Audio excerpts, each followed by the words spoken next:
So we're back with Voyager, and you might have been saying, I've been dying to have a good Janeway episode.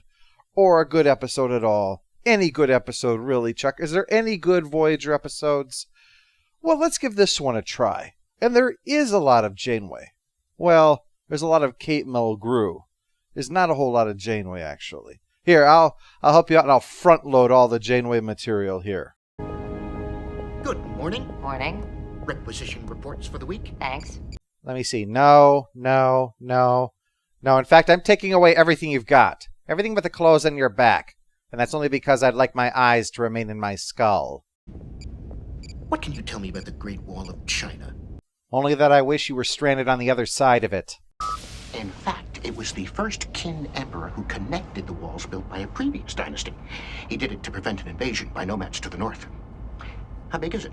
Almost as big as your fat gob and nowhere near as long as your endless wastes of my time.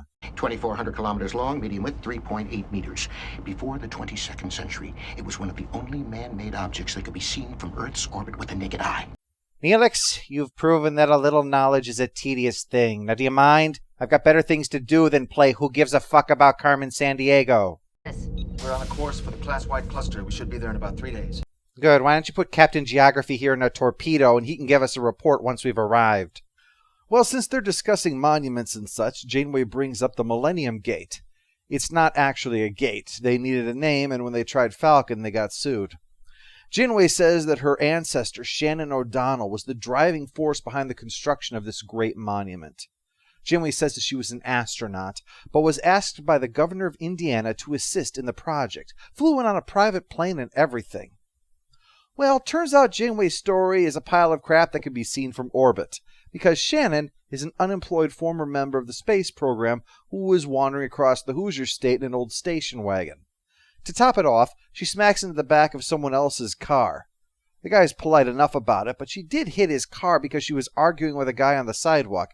I'm not seeing where this isn't all on her. And she doesn't have any insurance. It's not too bad. $200 ought to cover it. $200. Let me guess, the money ran out too. This is the setup for a porn movie. I can think of a way you can earn that money. Let me just whip out the old Millennium Gate here. Instead, he just leaves in disgust, so Shannon heads into a nearby bookstore to keep warm, where a father and son are running the place. Shannon assures him she's just waiting for the tow truck. She's not here to assassinate him. I suppose you can't be too careful, though, when you're in the bookstore business in December of 2000. I'm sure Jeff Bezos was looking to eliminate this kind of serious competition to Amazon. I think we can handle her. Zeus himself watched over travelers. We should follow his example. What, you mean turn her into a deer and fuck her? That's not the kind of greeting we Midwesterners are known for. It looks like this whole town is closed down. It is. Except for you, huh? This ship will never sink. Oh yeah, if there's one thing you can be certain of, it's the future of print media.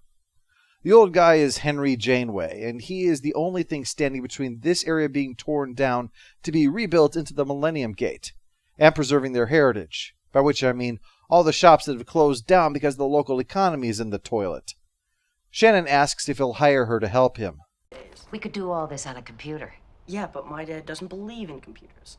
Doesn't believe in using computers, or doesn't believe that they exist? Because with this guy, I can see it going either way.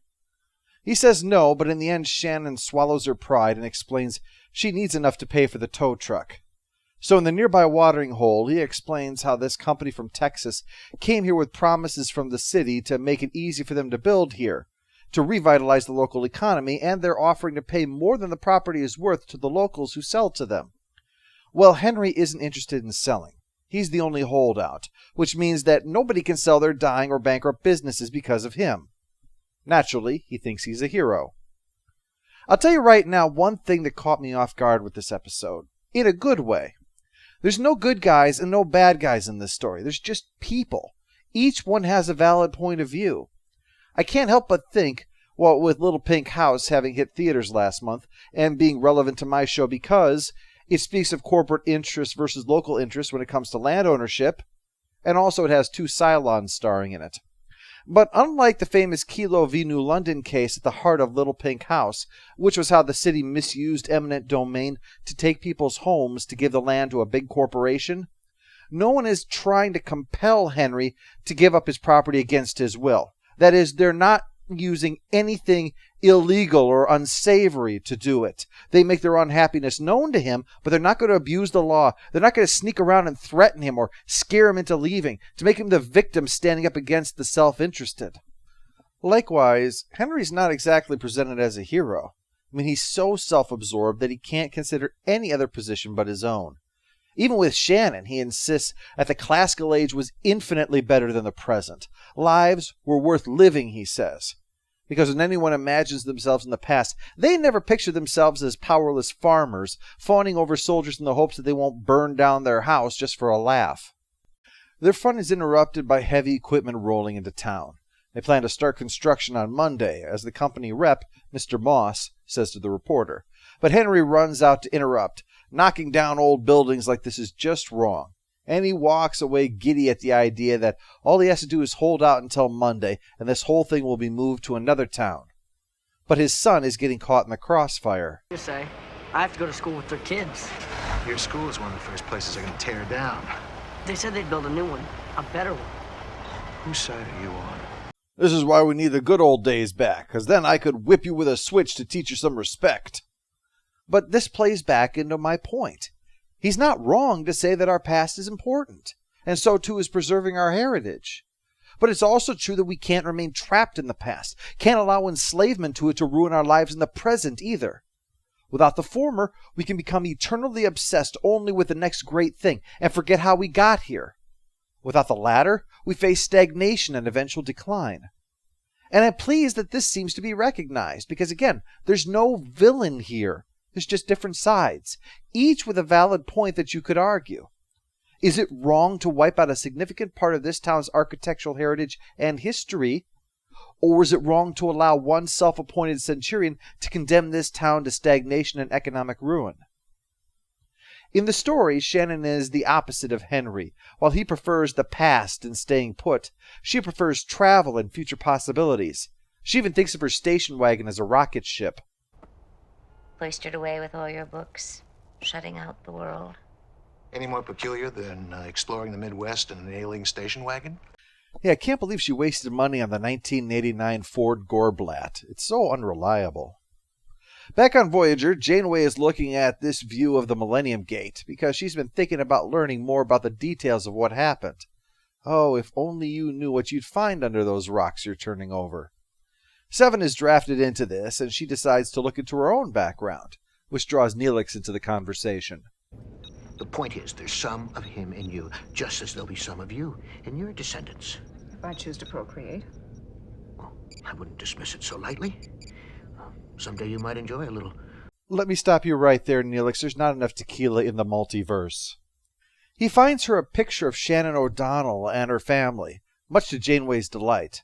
The success of her ancestor overcoming the whole town's opposition to the Millennium Gate. When, of course, in reality, she's sitting in a bar wondering where her life went wrong and if red or white wine goes best with cyanide. Moss stops by, though. He used to work for NASA, too, in media relations. Turns out Shannon wasn't a great pioneer either. She just washed out. I mean, it's nothing to be ashamed of, objectively speaking.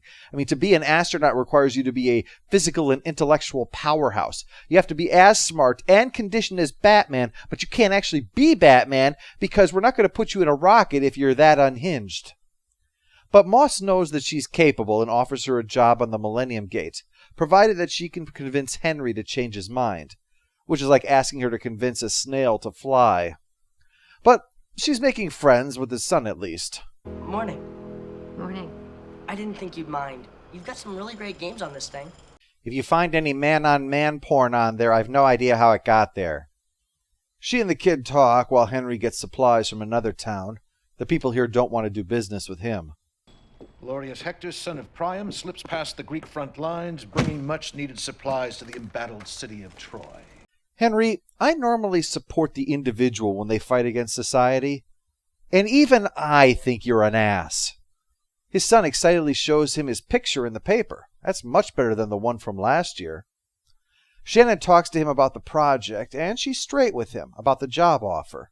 He thinks she should just settle down here, And what better place than a town teetering on the brink of economic ruin? I'm sure there's a lot of demands for engineers.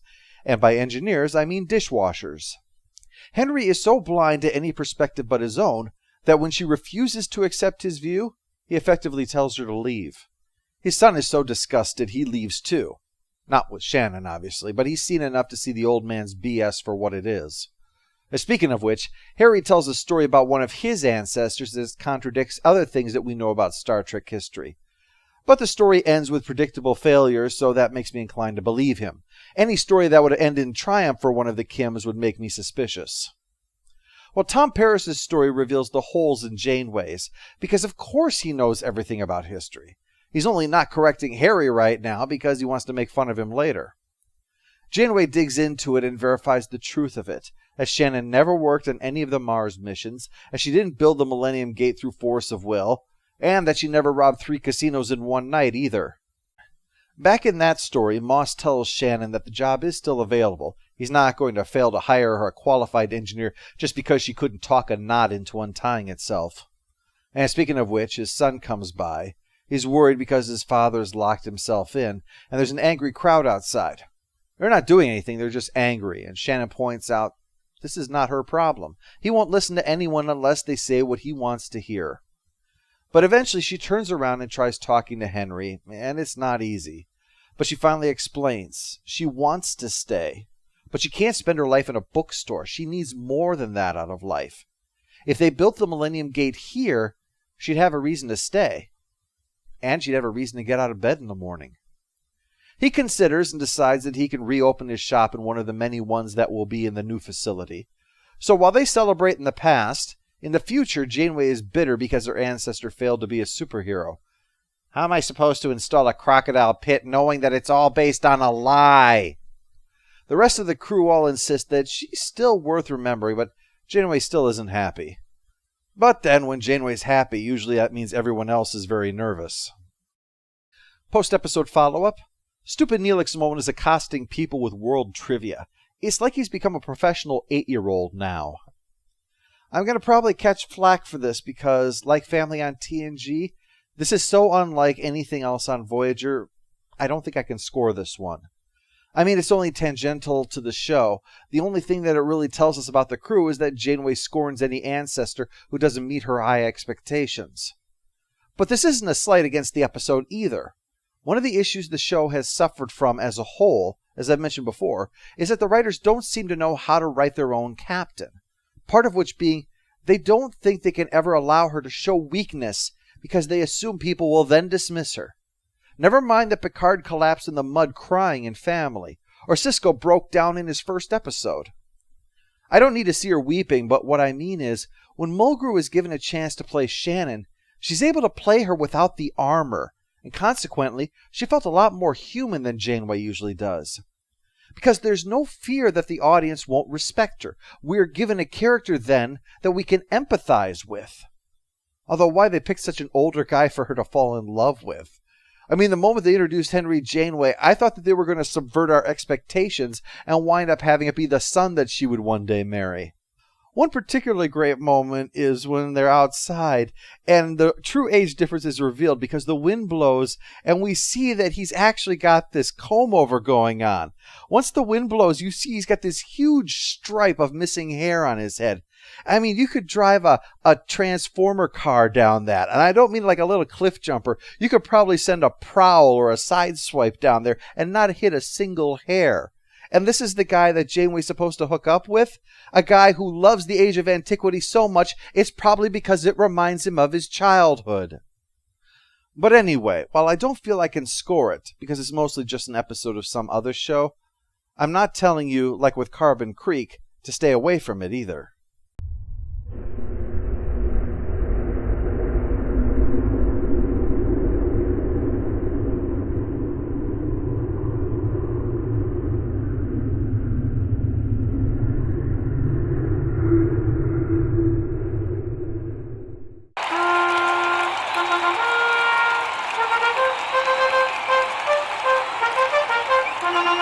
All hail the Overlord! All hail the Overlord! I'm afraid.